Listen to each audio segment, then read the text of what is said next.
What did you love most about being CEO, and what did you hate most?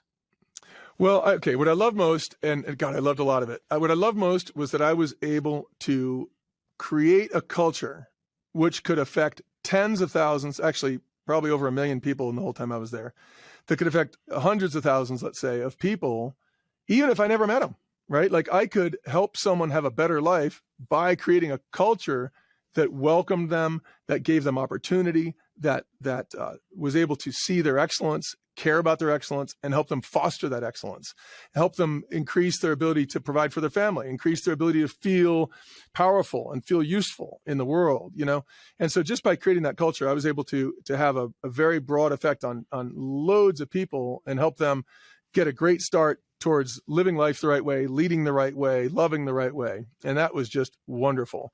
I also liked that I could make tons and tons of decisions very, very quickly that could make a huge difference to a lot of people and customers, for example. I could choose to, as we did in one example, when we found that one of our pork suppliers was not living up to our protocols and was not treating the animals well, we eliminated that pork supplier. At that moment, that caused us to not be able to have pork in half our restaurants in the United States. It was a huge problem. And our guy said, "Are you serious, Monty? Because if we get rid of that supplier, we're going to be out of pork in half our restaurants." I said, "Do it. We can't have a supplier that's not treating animals well." That was a very risky decision. I did it because I didn't want animals to be mistreated. I wanted to make sure our protocols were taken dead serious. Okay. But what did happen when I did that? Well, what we thought was, okay, we're going to have a huge loss of sales because people who come in and want carnitas burritos are going to be like, uh-oh, forget it. I'm going to go somewhere else today. Mm-hmm. What really happened, though, is we put a little sign on our counter that said, "Hey, we're out of pork because our supplier didn't meet our protocol." And what happened was, I was told, the biggest marketing win in the history of Chipotle because people caught us doing something good. And when I say marketing win, there was no marketing dollars. It was not a marketing thing. It was just a decision made to do the right thing.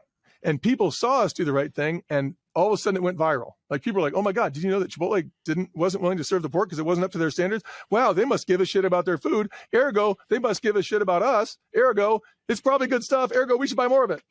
So it worked, even though it wasn't supposed to work. That's not the point. The decision was made because it was the right thing to do.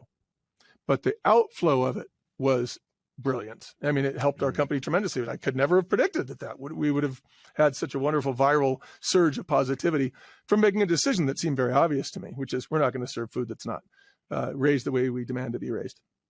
Yeah, you did. That's right one thing. example. Yeah, and doing the right thing ends up helping. Yeah. Yeah, and as CEO, I was able to do the right thing on, hundreds of thousands of decisions over the 13 years I was at Chipotle. I mean, just do the right thing, do the right thing, do the right thing, and it, in that respect, it's kind of easy. But there are ways of doing the right thing more efficiently, less efficiently. There's ways of doing the right thing when sometimes it doesn't feel like the right thing, like firing someone, firing someone that everyone likes, but they're not the right person. They're not leading appropriately. Maybe it's something wrong with their leadership that's impacting people negatively. Sometimes you have to remove that person. And it might not feel like the right thing when you're sitting down looking at them and they're upset and it's difficult.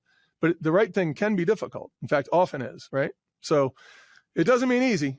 It means